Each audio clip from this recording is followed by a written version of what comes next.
don't focus on your YouTube's analytics. And I really wish that someone told me about this, and here's why.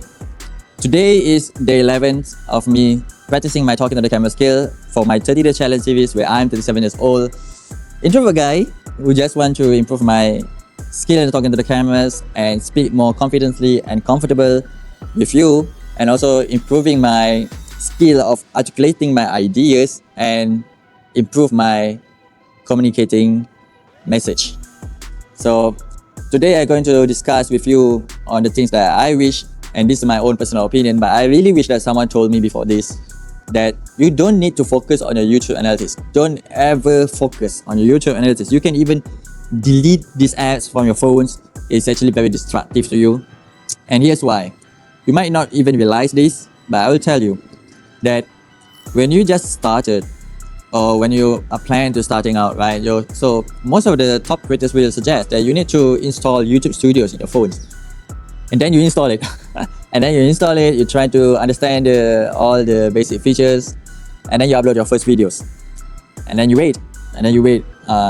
Then, based on my experience, my own experience, each minute I'll just look into the analytics and refresh. Why?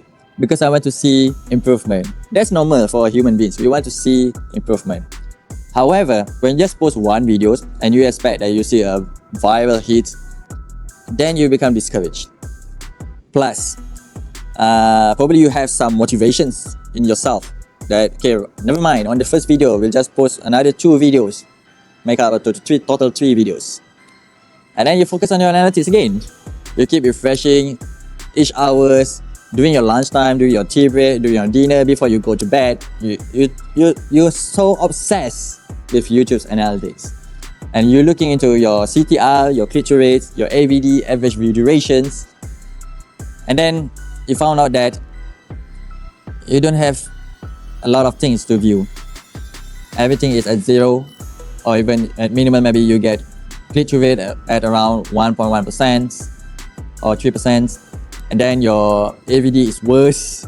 People are click off after they watch maybe 10 seconds of your videos, and then they just kill your videos. And then you start tweaking. Because of what? Because the top gurus are telling you this. If your CTR is bad, then change your thumbnail. Then you begin designing your thumbnail, revise it, and upload it on YouTube, and then go to YouTube Analytics again to see whether there's an improvement. And then you try to cut something in the beginning because people are click off during the first 10 seconds, and then you remove the first 10 seconds, and then nothing happened. I tell you why. Because when you're just first starting out, YouTube don't have sufficient data to gather all the informations and to make the decision what kind of impression that they want to give you, how many impressions that they want to give you. And because of that, they're testing your videos to a small audience at first. And you might probably thinking that this is the correct audience because all the YouTube gurus out there are telling that YouTube is good in finding your correct audience.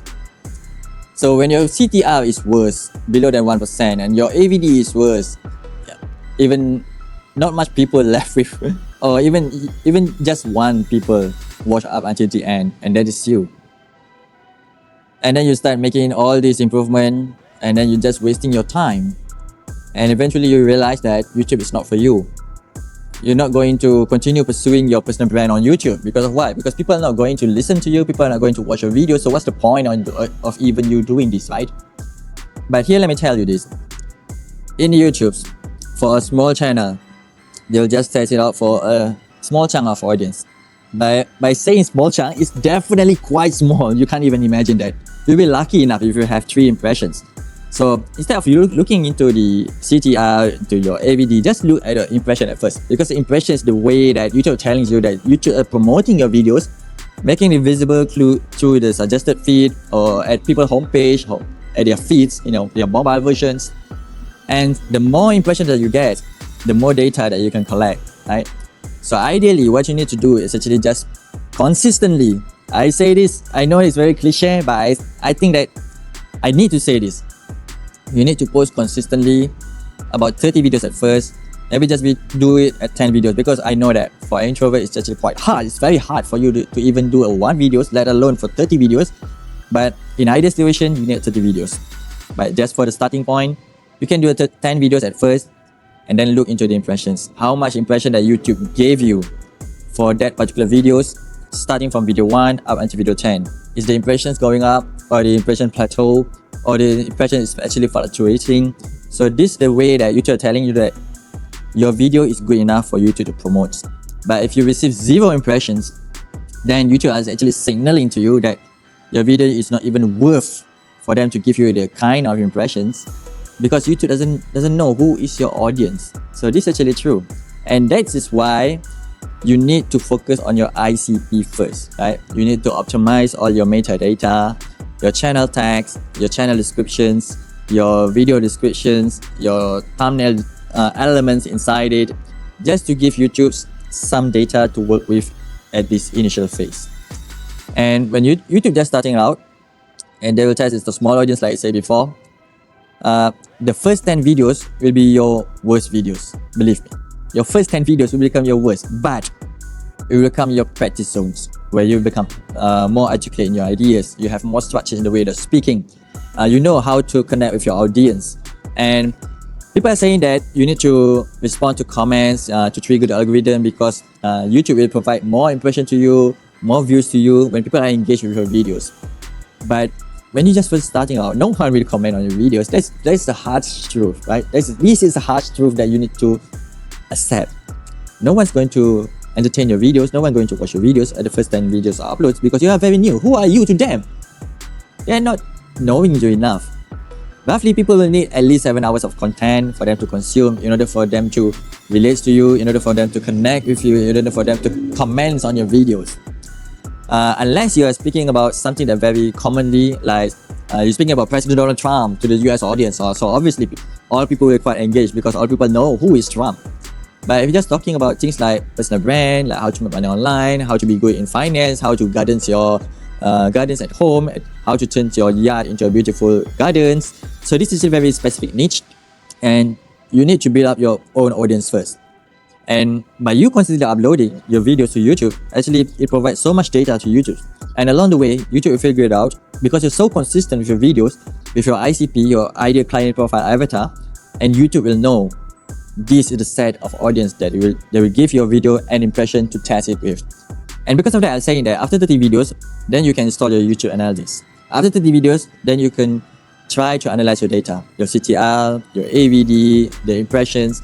So the most important aspect is the impressions.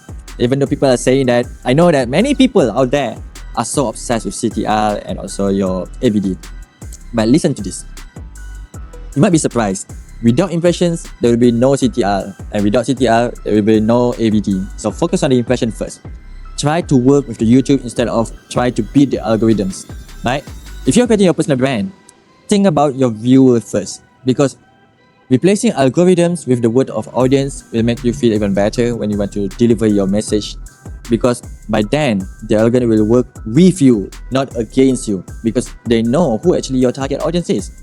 Because for YouTube, actually, if they serve the right video to the right people and they get the accurate or acceptable watch hours, it actually wins for YouTube. YouTube can have more ads being shown to that particular set of audience, right? So actually, we need to work with YouTube's algorithms instead of you trying to beat the algorithms, because we want to grow together. When you grow, YouTube also grows. When YouTube grows, YouTube will carry you along, right? Either be it you want to focus on AdSense, or you want to monetize your own product or services, or you just want to elevate your careers, be a personal brand. You need to work with YouTube, right? So just try to post 10 videos. If you're so eager to watch your analytics, after your 10 videos, you can watch your analytics. But even your 10 videos, it just actually become a reps for you. There's quite insufficient data, but you can just just analyze the first 10 videos data just to get the gist of it. But don't rely too much on the data for the first 10 videos, because at this point of time, the video is being shown not to your correct audience, but instead it's been tested across multiple different segments, just for you to know which segment to target your videos to give your impression with. And from my experience, actually, after your 30 videos, YouTube is still wondering who is your audience. So often enough, my previous faceless YouTube channel, I have 3 faceless YouTube channel, and I've been monetized around 80 videos, some of it above 100 videos. Because of what? because I reached the momentum and the impression that I want actually at the 70 videos. After 70 video, then YouTube will know who is your ideal client's profile, the way that you're speaking, the keywords that you use, which relate to people the most, what kind of people that will watch longer, because eventually YouTube will serve your videos to people who will watch longer, not people who will click your thumbnail, right? So that's why YouTube are aligning the CTR and your AVD in order for you to grow on YouTube. Previously, YouTube just focused on the CTR, which very chaotic. A lot of people just clickbaiting, using clickbaiting thumbnail, clickbaiting title, and as such, there's a lot of complaint and people just left the platform. And because of that, YouTube are now focusing on your AVD, average duration. And when you have a lot of content in your channel, YouTube will also benefit in the session time. So what is session time? Session time is actually the AVD, overall AVD for your entire channel. After they watch one of your videos, they watch another of your videos and binge watch another of your videos, and this is called a session time. So AVD is just focusing on one particular videos, whereas the session time is actually focusing on your entire channel. How much views that you get, how can you retain people inside the YouTube platform. And if you have a lot of session time, then YouTube will just organically promote all your videos and test it to the larger audience. And I really heard someone tell me before this, because when I just focusing on the CTR and just changing the thumbnail, it's actually very demotivated, because I think that my thumbnail is good enough. Even I will click on the thumbnail, and my video is good enough because I myself will watch those kind of videos, but YouTube doesn't provide me any impression. So up until I learned that YouTube still figure out who your correct audience, and once YouTube learn the correct audience, this is where I actually go into the analytics to analyze, because I have the correct audience with the correct data, instead of relying on the testing environment, testing audience that might not relate to your videos at all. So your data might not be as accurate as possible. So you will not making any informed decisions. So don't focus on your analytics when you just first start out. Just uninstall the YouTube Studios. When you just reach 10 to 30 videos, then you can install the YouTube Analytics Studios just to analyze your data. I hope this helped. Stay tuned for tomorrow. See you.